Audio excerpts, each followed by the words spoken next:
Marami sa atin ang naniniwala sa kasinungalingan kesa katotohanan na nagdadala ng sakit sa ating mga puso.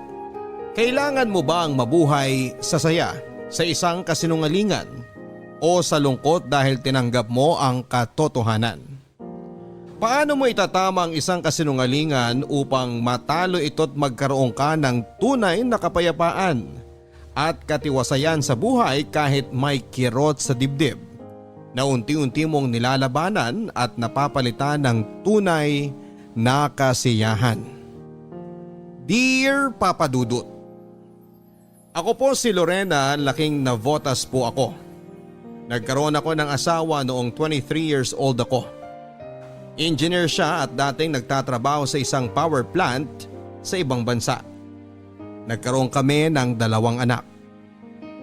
Huminto siya sa pagtatrabaho dahil may nakaalitan siya sa planta. At ang sabi niya ay hahanap na lamang siya ng ibang company dahil may lisensya namang pinangahawakan ng asawa ko at experience. Naaalala ko lang noong una kaming magkakilala ng asawa kong si Kenan, Papa Dudut.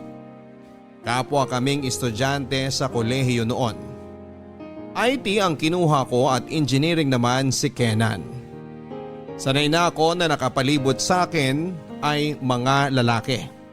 Kaya hindi ko madaling paniwalaan ang mga sinasabi ni Kenan sa akin noong nanliligaw pa lamang siya. Hindi ko basta pinaniwalaan na totoo ang kanyang nadarama at hindi lang isang kasinungalingan o isang biro na madalas kong marinig sa mga kaibigan at kaklase kong mga lalaki. Pero napana ni Cupido ang puso ko, Papa Dudut.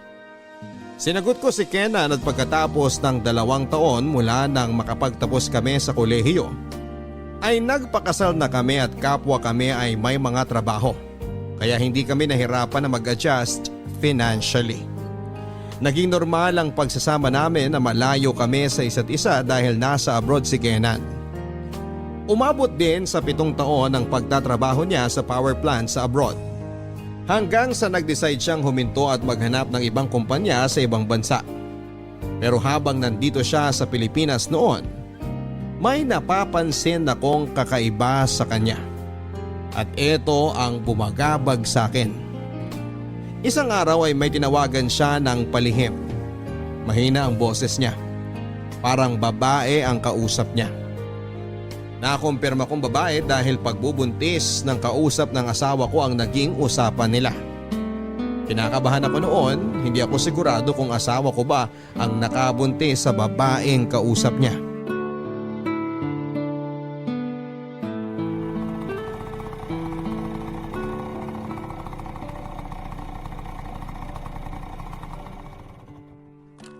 Kanina pa ako naghihintay sa'yo. Ginabi ka na masyado sa pagpasada mo. Marami kasing nakapilang mga pasahero doon sa terminal. Mahal sayang naman kung iisnabin ko sila. Kahit na, huwag mong sagarin yung sarili mo. Okay lang ako. Kumain ka na. Night shift na ako bukas. Magpahinga ka ng maigi para may energy ka bukas ng gabi. Pasok na muna tayo sa loob.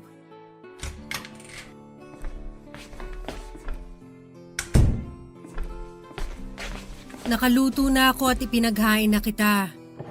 Kumain na kami ng mga bata. Kumain ka na.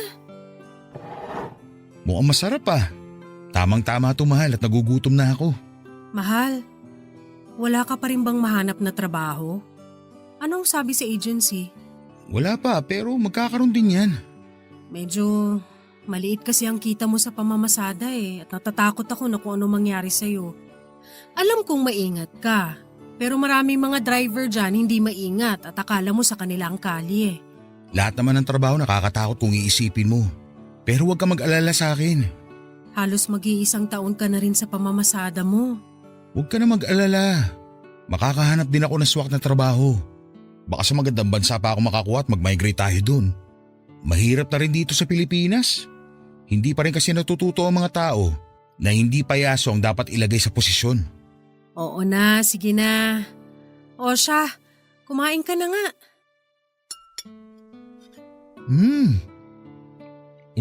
Ang sarap nito ah. Totoo?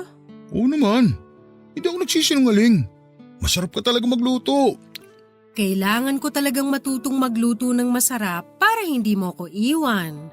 Ano ba naman yan, mahal? Hindi kita iiwan. Hindi natin alam. Ikaw talaga oh. Kung ano-ano mga bagay yung tumatakbo sa utak mo. Basta, malapit na ako makapagtrabaho ulit sa ibang bansa. Hayaan mo na lang muna ako sa pamamasada ko ng tricycle. Naaalala ko kasi yung tatay ko eh. Ito yung pinambubuhay niya nun sa amin. Oo nga pala, no? Mabait ang tatay mo sa akin. Sa kanya ako nagmana ng kabaitan. Baka nagbabait-baitan ka lang, ha? Ito talaga, halos 7 taon na tayo nagsasama. Malay natin, baka may sikreto kang itinatago sa akin. Hindi mo lang syempre masabi kasi ayaw mong masira ang pagsasama natin. Wala akong tinatago sa'yo.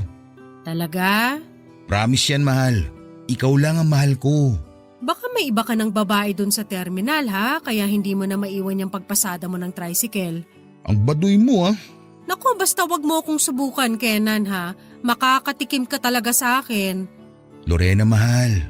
Ikaw lang ang babae sa buhay ko. Sige na, kumain ka na.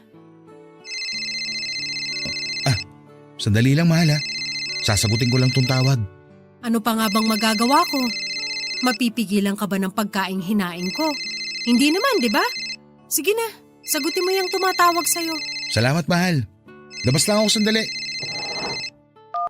Hello, kamusta? Anong balita? Alam kong nagsisinungaling sa akin si Kenan, Papa Dudut. Sino ba namang nagkasala na aamin sa kanyang kasalanan? Narinig ko naman ang usapan nila sa phone. Uminit nga ang tenga ko nang marinig ko mula sa bibig ng asawa ko ang salitang mahal kita. Ang sakit na may nabuntis siyang ibang babae, Papa Dudut. Hindi ko rin kayang kumprontahin siya dahil takot akong maghiwalay kami ng asawa ko. Hindi ako mapalagay sa araw-araw. May babae ang asawa ko at buntis pa ang babae niya. Ito siguro ang dahilan kung bakit ayaw niyang magtrabaho muli sa ibang bansa. O ito ang dahilan kung bakit nag-resign siya sa power plant na pinagtatrabahuhan niya sa abroad. At hindi totoo yung sabi niyang may nakaalitan siyang katrabaho. Hindi ko lubos maisip na mawawasak ang pamilyang binuo namin, Papa Dudut. Ang sakit isipin na mauuwi ang lahat sa hiwalayan dahil sa pagtataksil ng asawa ko. Sa pinagtatrabahuhan ko naman, ang parati kong nakakausap ay si Paulo. Binata pa ito at masayahing tao pero nakikinig kapag may problema ako. Kaya sa kanya ako lumapit upang maglabas ng hinanakit at problema tungkol sa pagtataksil ng asawa ko. Maiging nakikinig sa akin si Paulo at walang mintis na kung kailangan ko ng kausap ay naroon siya parate upang makinig. Halos 2 taon na rin kaming magkatrabaho. At sa company namin ang una niyang napasukang trabaho. Kaya ate-ate na niya ako pero nagmumukha akong batang kapatid niya dahil iyakin ako sa mga problema ko.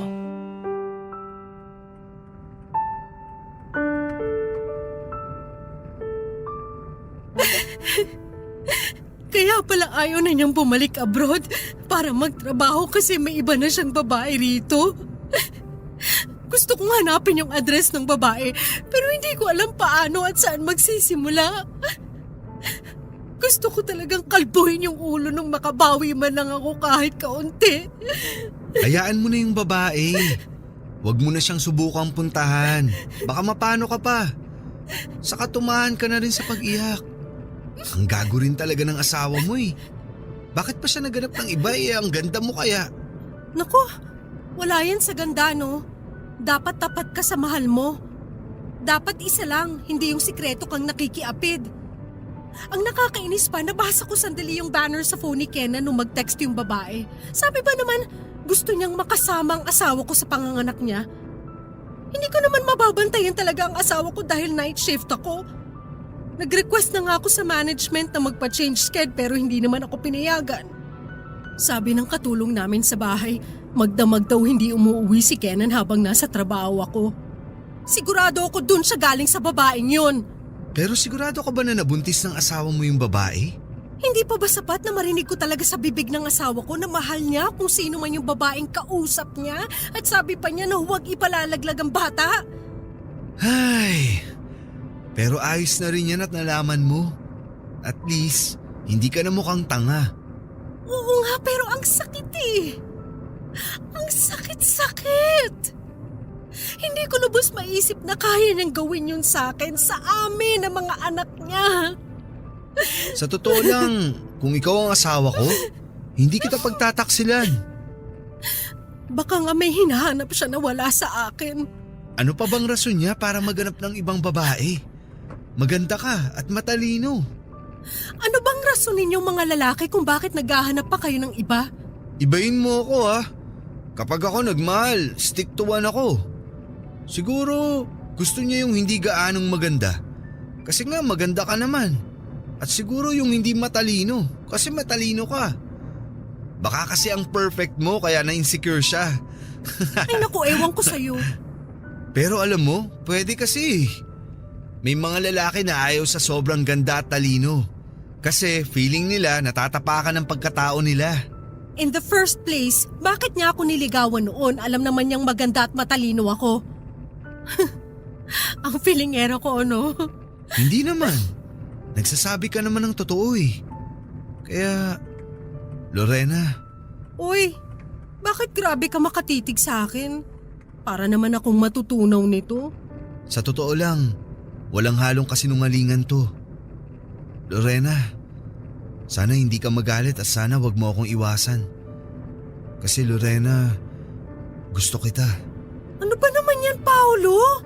Anong ano ba naman yan? Tama ang narinig mo. Gusto kita. Pwede ba, huwag ka magbiro ng ganyan. Nag-iiyak ako rito tapos hihiritan mo ako ng ganyan. Hindi naman basta hirit yun eh. Pasensya na kung ang sagwa ng timing ko. Na ngayon ko pa sinabi sa'yo nakikita ko namang masama ang loob mo.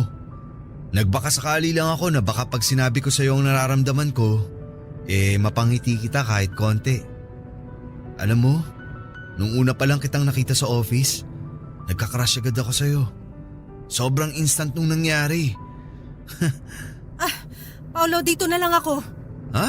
Hindi, ihatid kita sa inyo. Please, magta-taxi na lang ako. Ibaba mo na ako rito. Lorena, ano bang problema? Bakit? Ang sabi ko, dito na lang ako. Hinto mo ang kotse. Hinto mo, sabi. Hindi ka ba makaintinding leche ka? Sorry. Sige, ito na, iinto ko na. Pero hintayin kita makasakay ng taxi bago kita iwan. Lorena, please! Taxi! Taxi! Mag-text ka kapag nakarating ka na sa inyo.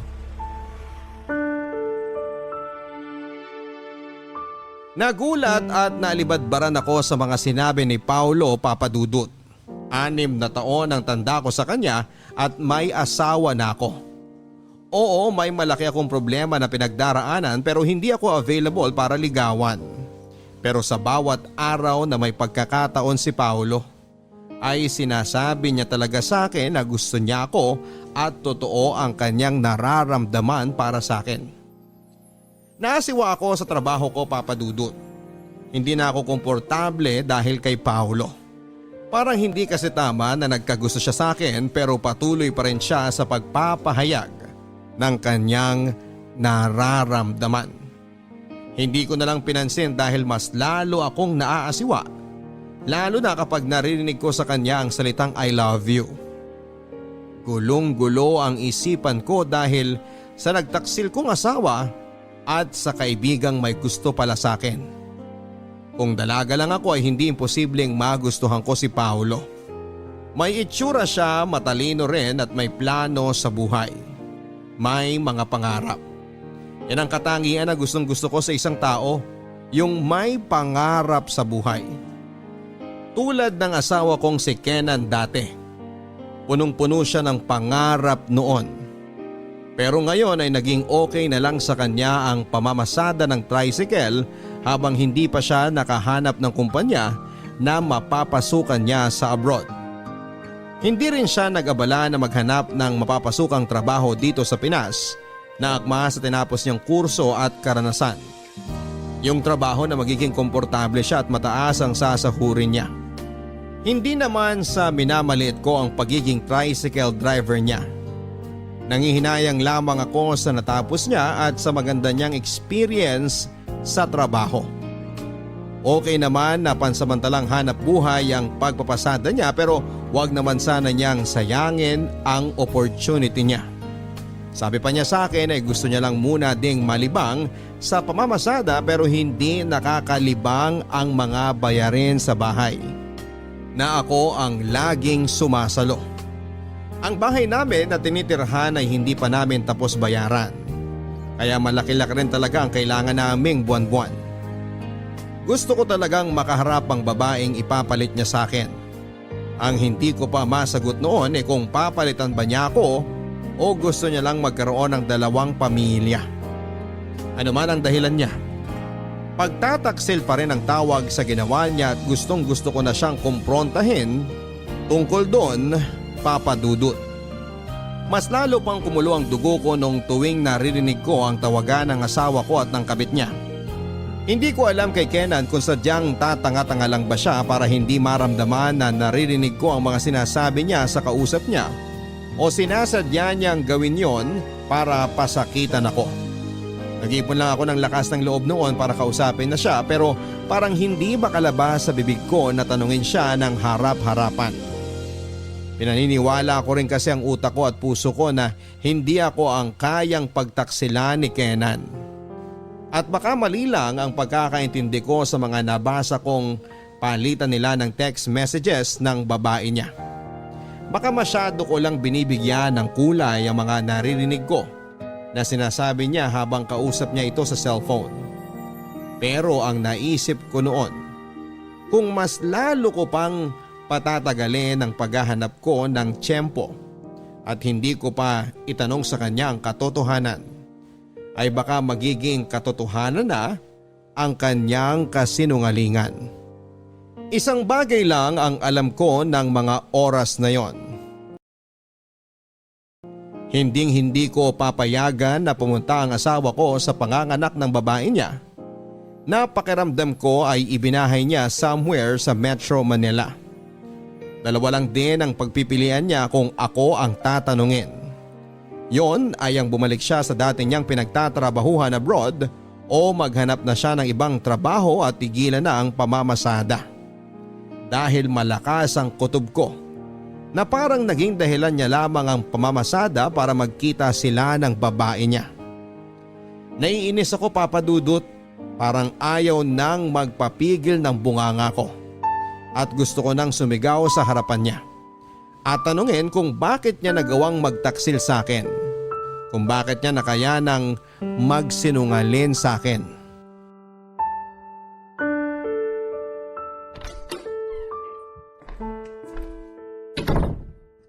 Kenan, tulog ka na ba? Hindi pa mahal. Medyo pagod lang. Halika, tabihan mo ako. Ayoko. Gusto lang kita makausap. Nag-uusap na tayo Oh, mahal. Bakit? Ang dami nating problema, pero parang wala lang sa'yo. Pang-tuition ng mga bata, pambayad dito sa bahay. Kenan, kailangan mo na talagang bumalik sa dati mong trabaho kasi mas maluwag ang pamumuhay natin dahil sa sinusweldo mo ron. Alam ko, tinatawagan ka ng dati mong agency at yung power plant gusto ka nang pabalikin sa trabaho, pero ikaw lang ang may ayaw. Hindi ba sinabi ko na sa'yo na ayaw ko na ron? Kasi nga minakaaway akong katrabaho. Pwede naman siguro na sa ibang department ka nila ilagay o baka wala na yung katrabaho mong yun doon. Nahihirapan na rin kasi ako na parang ako na ang bumubuhay sa pamilya natin. Porket hindi ako nagsasalita, hindi ibig sabihin na hindi ako nabibigatan. Tapos sobrang insensitive mo pa na hindi mo napapansin. Nag-aabot naman ako Kenan, konti lang yung naaabot mo. Sa tingin mo hanggang saan naaabutin yung kinikita mo sa pamamasada? Ha? Hindi ko nga alam kung bakit ba nagtitiis ka sa pamamasada. Alam kong naaalala mo ang tatay mo dahil sa yan ang trabaho niya noon pero engineer ka. May mapapasukan kang iba. Para mo ng awa, Kenan. Bumalik ka na sa dati mong trabaho. Kung ayaw mo talaga, di magpursige ka na humanap ng ibang agency o company abroad na pwede mong pasukan agad.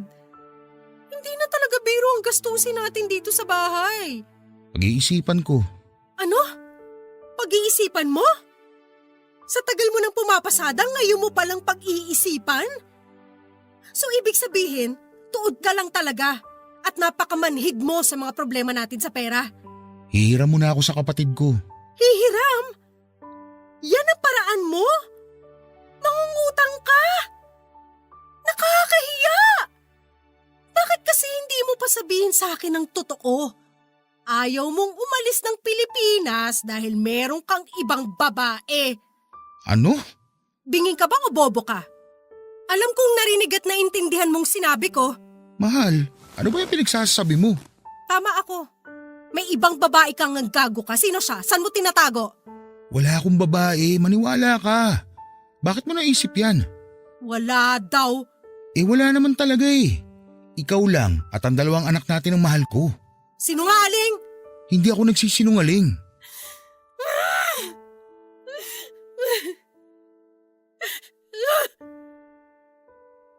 Sana nga hindi ka nagsisinungaling. Pero alam ko nagsisinungaling ka. Sinungaling ka! Lorena, ano ba? Tumigil ka na. Baka marinig ka ng mga anak natin. Matakot yung mga yun. Wala akong babae. Maniwala ka sa akin. Hindi ako naniniwala sa'yo. Maniniwala lang ako kung ngayong buwan na to aalis ka at babalik ka sa dati mong trabaho. Pera lang naman ang problema natin ngayon eh. Madali lang gawan yun ng paraan. So ano? Anong gusto mong palabasin ngayon? Ha? Mukha akong pera? Ganon? Hindi sa ganun. Kenan, kapag oras na malaman ko na may babae ka, hindi kita mapapatawad. Lorena!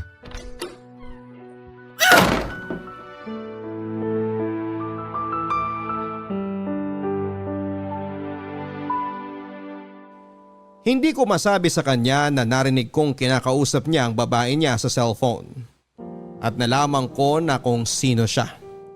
Ronette ang pangalan ng babae, Papa Dudut. Gusto ko sanang makuha ang number ng babaeng yon at makaharap ito para kausapin na may asawa na ang karelasyon niya. Maraming mga tanong ang naglalaro sa isipan ko. Maganda ba siya kaya hindi nagdadalawang isip ang asawa ko na ipagpalit ako sa kanya? Mas masarap ba siyang magluto at mag-alaga? Mas masarap ba siya sa kama? Mas nasasarapan ba si Kenan sa katawan niya kesa sa katawan ko? Mas napapataas ba niya ang libido ng asawa ko sa mga ungol niya? Nakakaloka, Papa Dudut. Nakaramdam ako ng sobrang insecurity kahit na hindi ko pa nakita yung Ronette na yon. Umabot din ako sa punto nakakayanin kong magmakaawa na kay Ronette na layuan na at huwag nang makipagkita o makipag-usap sa asawa ko. Gagawin ko talaga ang lahat, Papa Dudut, dahil takot ako na baka hiwalayan ako ni Kenan. Mahal ko ang asawa ko at mga anak ko. Ayaw kong mawasak ang pamilya namin. Ang isa sana sa gusto kong mangyari ay makaalis na kaagad si Kenan papunta sa ibang bansa. Mas magiging kampante ako na malayo siya sa amin kesa na para akong buwang na nag-iisip sa tuwing nasa trabaho ako ay nagkikita silang dalawa. Ramdam at pansin ko sa kanyang mga mata sa huli naming pag-uusap na nagsisinungaling ang asawa ko. Wala akong ibang makausap tungkol sa problema ko kundi si Paulo, Papa Dudut. Ayaw ko man kasi madalas pag nagkikita kami ay naiilang ako sa mga panunuyo niya sa akin. Pero kailangan ko talaga ng panahon na yon ng makakausap. Takot akong sabihin sa mga kapatid ko o sa mga magulang ko ang tungkol sa sitwasyon ko. Baka sila pa ang mas magwala kesa sa akin.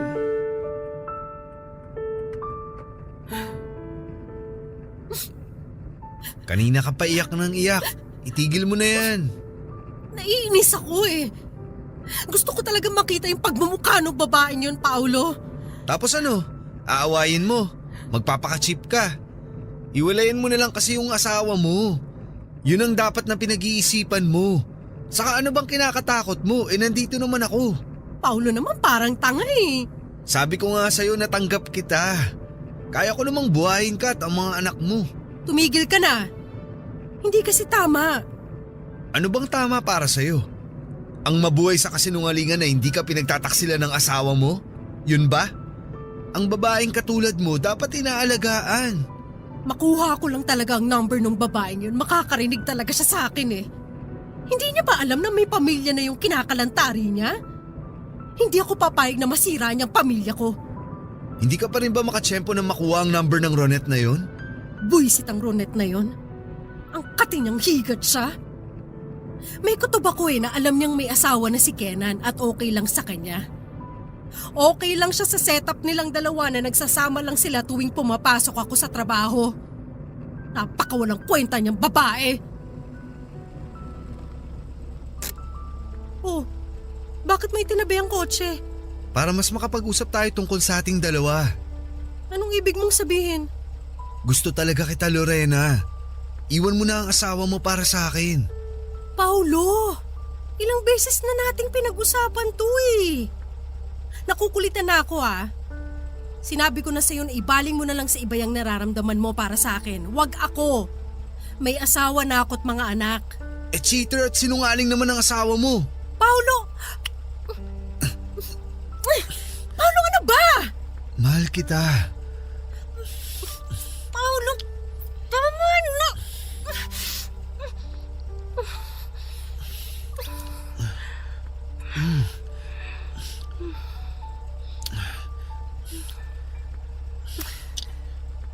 Magsama na tayo.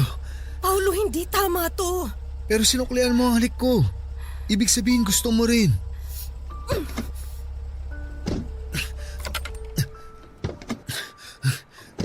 Magta-taxi ka na naman. Duwag ka, Lorena. Duwag kang sumugal na magmahal ng lalaking hindi ka pagtataksilan. Taxi! Taxi! Lorena, bumalik ka sa kotse. Bitiwan Please. mo ko! Mahal ako ng asawa ko. Nagkamali lang siya. Itatama kong mali niya na yon. May nagmamahal ba na kaya magtaksil? Sabihin mo sa akin. Tumigil ka na. Uuwi na ako. Taxi! Lorena! Lorena!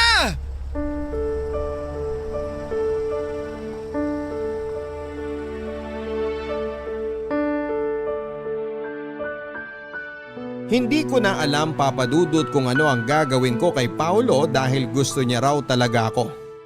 At sa totoo lang, may nararamdaman na rin ako para sa kanya. Matapos ang mainit na mga halik na pinagsaluhan namin. Alam mo kasi, Papa Dudut, hindi siya mahirap mahalin dahil sa ugali niyang maaruga at maalalahanin. Wala siyang paligoy-ligoy, kung may gusto siyang sabihin ay sinasabi niya kaagad. Kaya hindi ko makita o maramdaman na nagsisinungaling siya nang sabihin niyang mahal niya ako. Kailangan ko lang pigilan ng sarili ko na hindi masyadong malunod sa agos ng init ng mga halik naming yon dahil may asawa ako. May asawa ako na nagsisinungaling sa akin na nagpapakabagabag sa araw at gabi ko. Nagpapaluha sa akin na baka pagising ko isang araw ay wala na siya sa piling ko at tuluyan ng sumama sa babae niya at sa anak nila. Bakit ganon ang pinagdadaanan ko? Noong nasa abroad siya ay namimiss ko siya ng husto, pero wala akong pangamba na tuluyan siyang mawawala sa amin ng mga anak niya. Pero ngayon, namimiss ko ang asawa ko kahit nakikita ko siya. Dahil parang ang puso at isipan niya ay nasa babae niya. At natatakot akong mawala siya dahil baka mauwi sa hiwalayan ang lahat. Tinuloy pa rin ni Paulo ang panliligaw niya sa akin, Papa Dudut. At sa araw-araw ay patuloy pa rin ako sa pagsabi sa kanya na tigilan na niya ako at humanap na lamang siya ng ibang babae na single at hindi yung tulad ko na may asawa na. Kung anong sigasig ni Paulo sa panliligaw sa akin ay siya ring sigasig ng asawa ko sa kabit niya. Awang-awa ako sa sarili ko dahil wala na akong ginawa kundi ang umiyak. Dahil nakakaramdam na ako ng kawalan ng pag-asa na makaharap ko pa si Ronette dahil hindi ko pa rin nakuha ang number niya. Alam kong ang babaw para sa marami, pero hindi ko kasi talaga kaya ang komprontasyon. Takot ako. kaya hindi ko magawang awayin siya at sa pilitang kunin na lamang ang cellphone niya. At hindi ko rin kasi ugali ang maghalungkat ng gamit ng iba. Kahit na marami akong hinala hanggat sinasabi ng asawa ko na wala siyang babae, may parte sa pagkatao ko na gustong maniwala sa kanya. Ganon pa man ay hindi pa rin ako mapalagay sa araw-araw. Parang gusto kong masira na lang ang tricycle ng asawa ko para hindi siya makapasada at makaalis ng bahay. Naririnig ko uli ang usapan nila. Malapit ng manganak ang babae. Kailangan kong bantayan ang asawa ko at dapat nasa tabi niya lamang ako para hindi siya makapunta kay Ronette. Ako ang asawa, tunay at legal na asawa. Kaya ako ang may karapatan. Hindi pwedeng maagaw si Kenan ni Ronette. Naisipan kong uminom para mawala ang problema ko.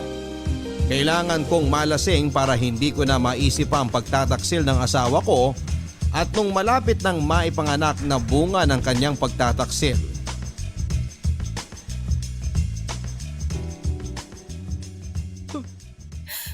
Hindi ko talaga maisip na magagawa sa akin to ni Kenan. Huwag mo na kasi isipin yun. Ikaw rin naman eh. Di ko alam kung anong iniiyak mo dyan puro ka naman tamang hinala. Basta alam ko, malapit ng manganak yung babae. Buisit sila. Napakasinungaling ni Kenan. Ilang beses ko na siyang tinanong pero yun at yun pa rin ang sinasabi niya. Mali daw ako nang niisip. Bukod sa pag-iyak mo, tama na rin yung pag-inom mo. Lasing ka na masyado. Hindi ako lasing. Nakakasagot pa nga ako sa'yo ng maayos oh. Kung hindi ka talaga lasing, sagutin mo na ako. Paolo, ang hirap mo naman talagang kausap eh. Sinabi ko na sa'yong tigilan mo na yan, di ba? Alam mo, hindi ako titigil. Ikaw lang tong hindi naniniwala sa mga sinasabi ko eh. Ako parati ako nakikinig sa mga sinasabi at sa mga kwento mo. Pero bakit pag ako ang may sinasabi, hindi ka naniniwala? Ayaw mong makinig sa akin. Lagi mong binabaliwala ang nararamdaman ko para sa'yo. Sabi ko nga sa'yo, tigilan mo na yung mga tamang hinala mo. Kung nagsasawa ka na sa asawa mo, magsama na tayo. Hindi ako nagsisinungaling, Lorena. Mahal kita. Alam mo, hindi ka nakakatulong sa problema ko. Halika na. Umuwi na tayo. Lasing ka na oh. Iwan mo na ako. Kaya kong sarili ko. Magta-taxi na lang ako. Lorena, hindi kaya ng konsensya kung iwan ka dito. Mahal kita. At ayokong may mangyari sa babaeng mahal ko. Halika na. Ayoko. Dito lang ako. Halika na. Itiwan mo ako. Hindi, halika na. Iuuwi na kita. Buti pala dito tayo malapit sa pinto pumuesto. Mabilis tayong makakalabas. Oh, ingatan mo ang mga hakbang mo.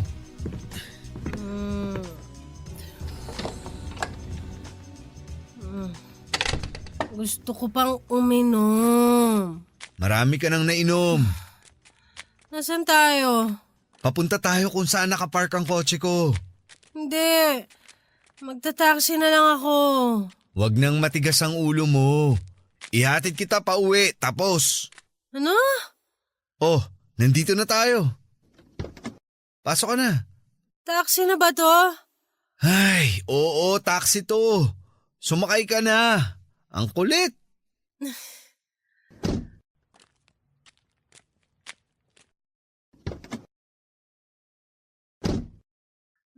Sakit ng ulo ko.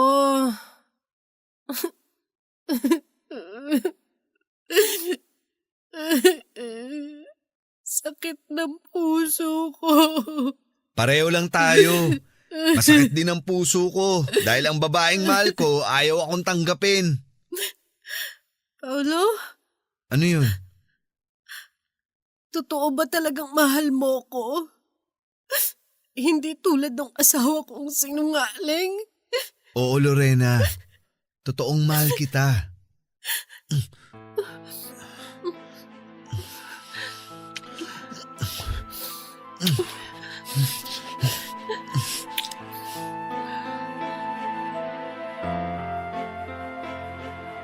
May nangyari sa aming dalawa ni Paulo sa loob ng kanyang sasakyan, Papa Dudut.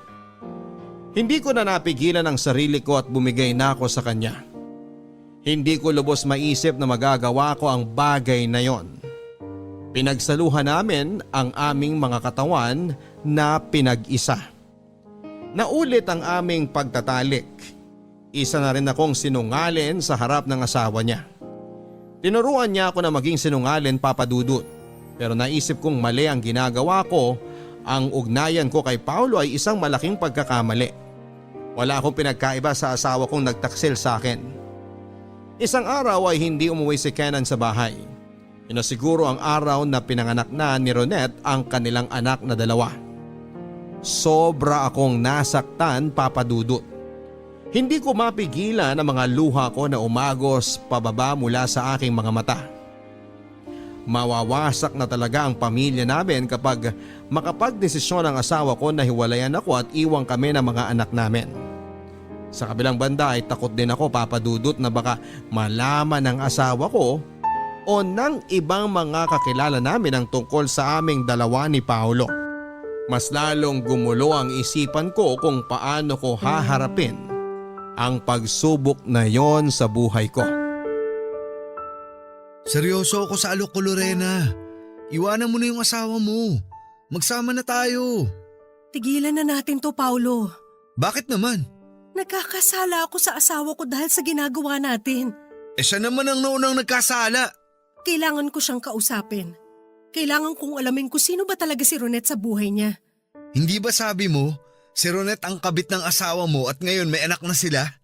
Gumawa din tayo ng anak natin. Ngayon din kung gusto mo, baka makabuo na tayo. Please, seryoso ako. Tigilan na natin tong kahibangan na to. Mahal kita. Ano ba? Sabi ko tigilan na natin to. Tumigil ka! Bakit ba? Mahal naman natin ang isa't isa. Ilang beses na natin tong ginawa. Hindi ka ba nakakaintindi? Ayoko na! Hindi ako papayag, Lorena. Hindi tayo pwedeng uminto.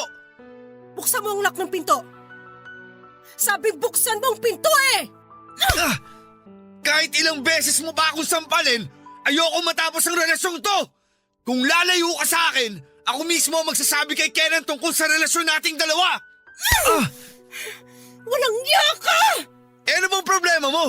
Gusto mo rin naman ako eh. Kitang-kita ko naman na masaya ka tuwing may nangyayari sa atin. Hindi mo may tatanggi sa mga ungol mo, Lorena. Tama na!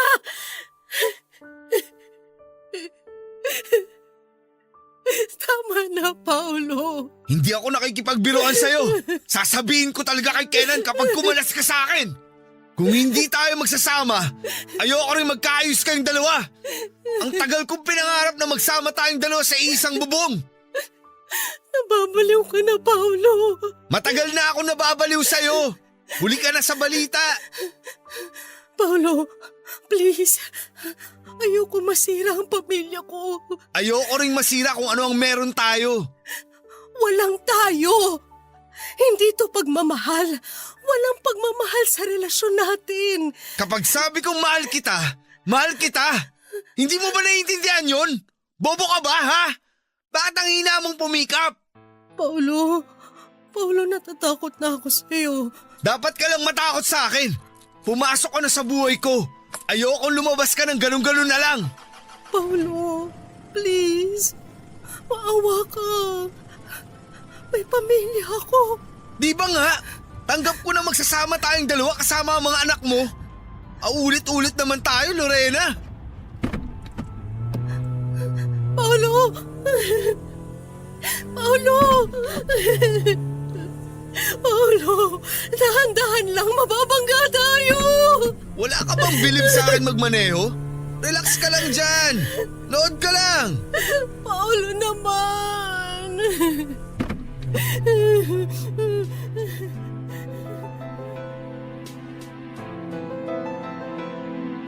Nagmistulang baliw si Paulo ng mga oras na yon, Papa Dudut.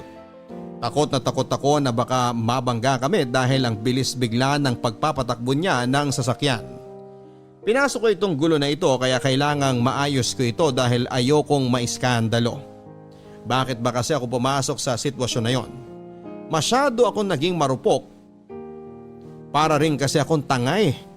Ako lang ang dapat sisihin sa mga nangyari kasi ako rin naman yung lapit ng lapit kay Paolo. Ang tanga-tanga ko talaga. Imbis na ang problema ko lang sana ang pagkakaroon ng babae ng asawa ko, ngayon ay nadagdagan pa ng malaking kasalanan. Kasalanan na nagawa ko sa batas ng tao at sa mata ng Diyos. Takot na takot akong isipin ang magiging parusa ko sa ginawa kong pagtataksil, Papa Dudut. Kung nalaman nyo ng mga magulang, kapatid at lalong-lalo na ng mga anak ko kahit maliit pa sila ay sobrang galit marahil ang mararamdaman nila sa akin kapag nagkataon. Iniisip ko noon na paano bang mag-ipon ng lakas ng loob para harapin sina Kenan at si Paolo. Sising-sisi ako, Papa Dudut. At nandidiri ako sa sarili ko, malaking kasalanan ang nagawa ko. Nag-iisip ako noon kung ano ba ang pwedeng maging solusyon ng problema ko. Naaawa ako sa sarili ko dahil parang hindi ko na kayang kumprontahin ang asawa ko dahil may tinatago na rin akong sekreto sa kanya. Bigla kong namiss yung dati. Yung alam ko at secured akong mahal ako ng asawa ko. Yung ako lang. Yung hindi kami ipagpapalit ng mga anak ko. Hindi ko na kinaya pa ang pangyayari, Papa Dudut. At ayaw ko nang magsinungaling pa tungkol kay Paolo. Bawat araw ay nag-iipon ako ng lakas para sabihin na kay Kenan ang tungkol kay Paolo at para pag-usapan na rin naman namin ang tungkol kay Ronette. Para matapos na ang lahat ng ito. Gusto ko nang maging malayang muli at yung walang tinatago, yung walang pagdududa at hinanakit. Narinig ko na uli na kinakausap ni Kenan ang kabit niya. Narinig ko na naman ang salitang mahal kita mula sa asawa ko para kay Ronette. Kusang tumulo ang luha sa mga mata ko. Naalala ko tuloy dati noong magkasintahan pa lamang kaming dalawa ni Kenan. Mas mabuti pa noon kasi pareho kaming walang tinatago sa isa't isa. Wala kaming kasinungalingan. Wala kaming sikreto at kinikilig pa rin ako sa tuwing naaalala ko kung paano niya ako niligawan noon. Medyo pakipot pa ako noon pero gustong gusto ko na siya. Hanggang sa sinagot ko siya at naging kami na. Sabay kaming nangarap para sa magiging pamilya namin. At hindi kami nahirapan noong magpakasal na kami. Dahil pareho kaming may trabaho na at sapat na kinikita. Etong paghinto niya lang sa pag-abroad ang naging problema ko noon. Hanggang sa pumasok na si Ronette sa buhay niya at si Paolo sa buhay ko.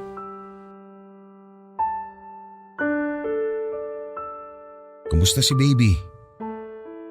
Ganun ba? Mabuti naman. Huwag mo nang alalahanin ang lahat, okay? Huwag kang gumawa ng kung ano, ha? Mahal kita. Marami nagmamahal sa'yo. Sino si Ronette? Ronette, tawagan kita ulit, ha? Bye. Ano yun, mahal? Sino ba si Ronette? Kaibigan ko. Kaibigan? Kaibigan mo na mahal mo, ganon? Pasensya na pero hindi ko yata siya napakilala sa'yo. Matagal ko na siyang kaibigan. Hindi ba may anak na kayo? Hindi mo naintindihan, mahal. Kenan, ano bang hindi ko naiintindihan? Ipaliwanag mo kasi. Kababata ko si Ronette. Hindi siya nakapag-aral ng kolehiyo. Nung nasa abroad ako, nag-reach out siya sa akin. Mahal ko siya bilang kaibigan. At ngayon nangangailangan talaga siya ng pagmamahal. Ano? Bakit? Anong naiisip mo? Na may relasyon kami ni Ronette? Kaya ba parang nag-ibang pakikitungo mo sa akin? Tsaka parati mo akong tinatanong kung nagsisinungaling ako sa'yo? Pero ano yung anak? Ano yun? Ganito kasi yun. May asawa na si Ronette. Buntis siya pero binubugbog siya ng asawa niya. Sobrang depressed niya, mahal, kaya humingi siya ng tulong sa akin. Nag-iisip na nga siya mag-suicide eh. Buti na kumbinsi ko siyang kumalma. Kung napansin mo pagkausap ko siya, halos pabulong. Kailangan kasi na ganun dahil nagka-trauma siya sa kamumurat kasi sigaw ng asawa niya sa kanya. Kaya tinulungan ko lang siyang makarecover. Kaya sabi ko, iwan na muna niya ang asawa niya. Tutal, parati naman siya sinasaktan eh. Ayun, nakapanganak na siya at hindi pa niya alam kung babalik ba siya sa asawa niya. Mabait si Ronette. Siya ang best friend ko nung high school sa probinsya. Aaminin ko mahal na naging girlfriend ko siya noon pero hanggang dun lang yun. Magkaibigan na lang talaga kami ngayon. Pasensya ka na kung hindi ko kagad na ikwento sa'yo ha. Natakot din kasi ako na baka pagselosan mo siya pero ito na nga. Seryoso? Totoo ba, Kenan? Totoo ba lahat ng mga sinabi mo? Oo mahal, bakit? Akala ko babae mo siya. Akala ko anak niya yung pinag-uusapan ninyo. Naku hindi. Paano ko naman magagawa yun? Kenan. Mahal, ano bang problema? Bakit iyak ka ng iyak? Sana pala tinanong na kita noon pa. Sana tinanong ko kung sino si Ronette. Kenan, patawad. Patawarin mo ako. Wala ka namang kasalanan ah. Tahan na. Hindi. Hindi mo naiintindihan. Teka Lorena, ano bang hindi ko naiintindihan?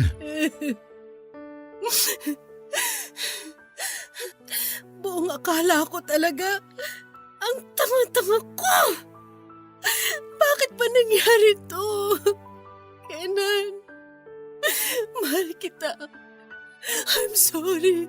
Mahal, tahan na. Bakit ba sorry ka na sorry? May kasalanan ako sa'yo. Ano? Anong kasalanan? Wala kang kasalanan. Nung akala ko na may karelasyon kang iba, may in-entertain ako na manliligaw na kasama ko sa trabaho. Kenan, nagkarelasyon kaming dalawa. Hindi ako makawala sa kanya dahil binabuntaan niya ako. Ayoko maiskandalo. Ano? Lorena naman. Kenan, sorry. Sorry talaga. Hindi ko sinasadya. Sorry. Sorry. Anong hindi mo sinasadya sinasabi mo? Nakipagrelasyon ka sa iba na hindi mo sinasadya, ganon? Kenan. Kenan. Sorry. Sorry.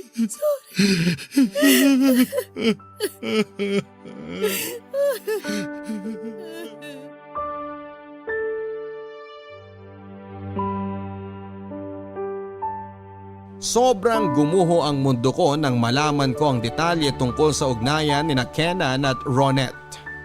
At sobrang nashock naman si Kenan sa ipinagtapat ko tungkol kay Paolo. Sobra ang galit sa akin ni Kenan pero hindi niya ako minura o sinaktan. Sobrang bait ng asawa ko, Papa Dudut. Hindi kami nag-usap ng mga ilang araw pero nasa bahay lang kaming dalawa. Hindi siya makapaniwala sa sinabi ko tungkol sa naging affair ko sa katrabaho kong si Paolo. Nung sa wakas ay kinausap na ako ni Kenan ay wala nang kasinungalingan pa ang lumabas sa aming mga bibig. Gusto ni Kenan na isalba ang pamilya namin. Kinausap ni Kenan si Paolo, Papa Dudut.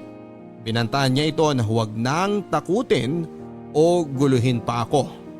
Dahil sa oras na may gawin ito sa akin o ipaalam niya ang tungkol sa naging relasyon naming dalawa sa mga kaibigan at pamilya ay hindi raw magdadalawang isip si Kenan na ipahuli ito.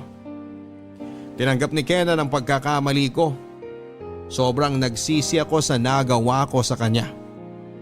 Umalis ako sa pinagtatrabahuhan ko at lumipat sa ibang kumpanya. Pinakilala ako ni Kenan kay Ronette at naging kaibigan ko ito. Bumalik si Kenan abroad pero sa ibang bansa na dahil ayaw na niyang talagang bumalik sa dating power plant na kanyang pinapasukan. Ang naging communication namin ni Kenan ay ang video call. Sa mga naging pagkakamali namin sa buhay ay naging mas matatag ang aming pagsasama, Papa Dudut. Ang pogi mo ngayon, mahal. Nambola ka pa mahal. Ikaw din, mas lalo kang gumaganda. Totoo? Oo naman, walang halong kasinungalingan. Mahal, dumaan kanina si Ronette sa bahay. Ang likot nung anak niya. Nagkakwentuhan kami. Sabi niya, ayaw na niya talagang bumalik sa asawa niya. May nakilala na rin siyang lalaki. Nakwento na rin naman niya siguro sa'yo yun, no? Oo nga, nabanggitan niya. Sana maging okay ng buhay niya, no? Sana mahalin siya ng tunay ng nanliligaw sa kanya. Hindi malabong mangyari yun, mahal. Mabait si Ronette. Sana maging okay nga sila. Siya nga pala, kamusta mga bata? Ayun, nasa school na sila. Ang panganay natin, gusto na maging tulad mo. At si Bunso naman, gusto maging tulad ko. Kasi ayaw daw niya magtrabaho sa ibang bansa. Aba, may mga pangarap na pala mga anak ko ah. Siyempre, nagmana sila sa atin na puno ng pangarap. Kanino pa ba sila magmamana? Mahal, maiba ko. Tuloy ba ang meeting niyo ngayon ni Paolo? Oo, mahal. Nandito na nga ako ngayon sa mall kung saan kami magkikita. Sigurado ko ba na safe na kitain siya? Kasi medyo nag-aalala ako dahil nabanggit mo noon na may tendency siya na maging wild. Wala naman na siguro siyang ganong tendency ngayon. Sure akong wala siyang gagawing masama sa akin. Sure ka ba na magiging safe ka? Oo, mahal. Sure po ako na safe ako. Pumayag lang ako na makipagkita ka sa kanya. Kasi sabi mo, gusto niya ibigay sa'yo ng personal yung invitation nila sa kasal. At gusto rin daw niyang mag-sorry sa akin ng personal sa lahat ng mga nangyari. O sige mahal, balitaan mo na lang ako. Basta, doon kayo sa part ng mall na maraming tao ha. Opo, mahal. Doon lang kami sa coffee shop na madalas nating puntahan. Actually, nandito na ako. Papasok na ako sa loob. O sige, mahal ingat ka ha. I love you. I love you too, mahal ko.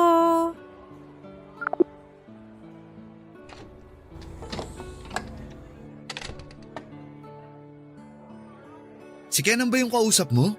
Oo, siya nga. Kumusta siya? Okay na okay siya. Mukhang hiyang siya ron. Ang lusog eh. Mabuti naman kung ganun. Salamat nga pala at dumating ka. Pakisabi rin kay Kenan na salamat at pinayagan ka niya na kitain ako. Kumusta ka na? Okay naman ako, ikaw. Kumusta ang ikakasal na? Busy sa preparations? Oo, grabe. Ang sakit sa ulo at ang sakit sa bulsa. Ang daming gastos. Pero masaya. Nakaka-excite yung palapit na ng palapit yung araw ng kasal. Nakakakilig nga yung stage na yan. Pero alam mo, parating sumasagi sa isip ko yung naging relasyon natin. Ano ka ba? Kalimutan na natin yun. Gusto kong humingi ng tawad sa naging ugali ko noon. Pero Lorena, totoong minahal kita. Hindi yun kasinungalingan. At tama ka, mali na. Na-fall ako sa'yo dahil may asawa ka na at may masaya ng pamilya. Ang importante, maayos na ang buhay natin ngayon. Alam mo, minahal din naman kita eh. Kaso mali, kaya ginusto kong itama. At masayang masaya ako para sa'yo kasi ikakasal ka na. Oh, heto nga pala yung invitation. Gusto ko rin sanang imbitahan si Kenan kaso mukhang malabo. Naku, oo, malabo talaga. Hindi pa siya makakauwi noon. Pero ako naman sure na darating sa kasal mo. Salamat, Lorena. Sana maging masaya ang pagsasama niyo ng mapapangasawa mo. At sana magsama kayo ng walang kasinungalingan sa isa't isa. Oo, gusto ko talaga na wala kaming itatago sa isa't isa. Pero pasensya ka na kung piliin ko na itago ang naging relasyon natin sa kanya at sa iba pa.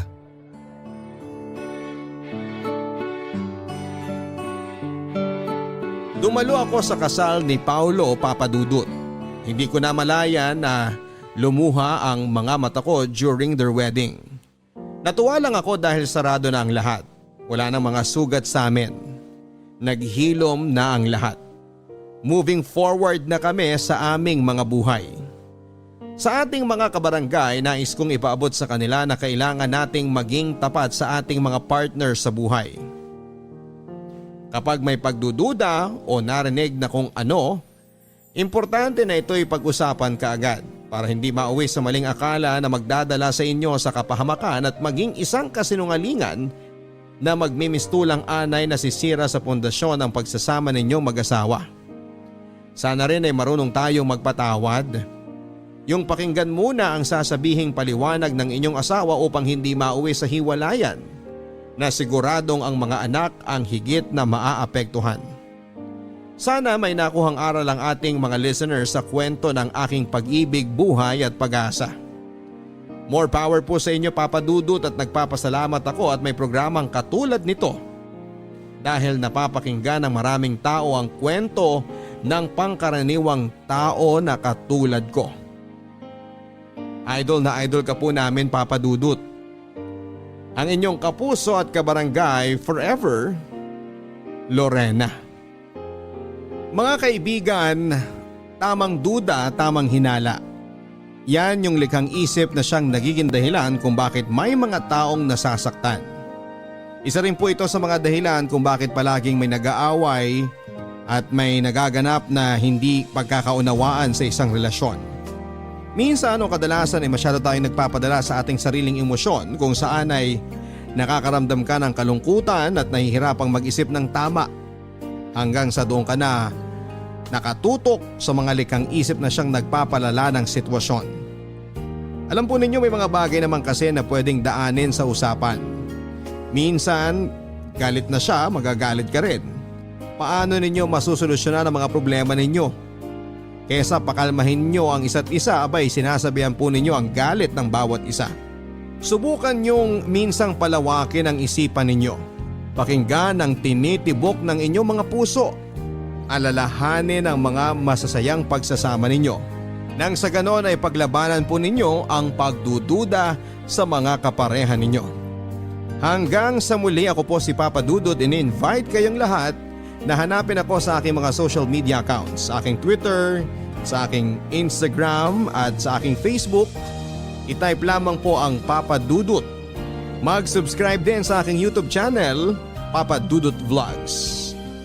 Ito po ang mga kwento ng pag-ibig, buhay at pag-asa dito sa Barangay Love Stories. Mga kwento ng pag-ibig, kwento ng pag-asa at mga kwento ng buhay dito sa Barangay Love Stories. Love Stories.